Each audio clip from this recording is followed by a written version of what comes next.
Mah, mah, Naon? ayang jajan nih mah 1000 weh. Ngaboga ti mana? Mama ari maneh sujang gawe gente tuh ka bapa maneh menta. Pak, kulan. Bapak nyungkeun 1000, Pak yang jajan, Pak. Boro-boro 1000 ujang 10.000 ge eueuh. Mun tina ayeuna ge geus dibelikeun kana ulu deui ku bapa meureun. Aing mau nu mere. Ek nuyul we tuh ah. Heueuh nuyul ka itu hek sing bebenangan.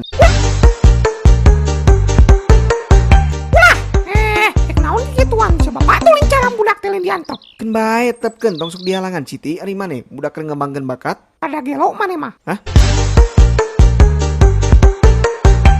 Lah gara-gara bapak atuh make teu gawe jadi we jadi korban anak. Heueuy gawe kumaha nya we si ayeuna mah kudu mayar gawe ge 10 juta. Teu hayang teuing aing mah daripada dipake mere calon mah geus ya dibelikeun kana udud ek nepi ka eungap sugan ada. Ngadoa atuh teh gerame babari milik nin lebang we hirup teh. Heueuh ke peuting atuh arek. Bawel teuing ah.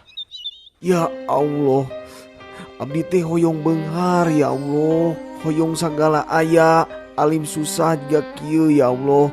Abdi janji ya Allah, mun abdi beunghar, abdi bakal naonnya? Abdi bakal nyaah ka pamajikan, nyaah ka anak, nyaah ka kolot. Abdi bakal sodako tiap minggu ya Allah, membantu sesama, sholat tepat waktu.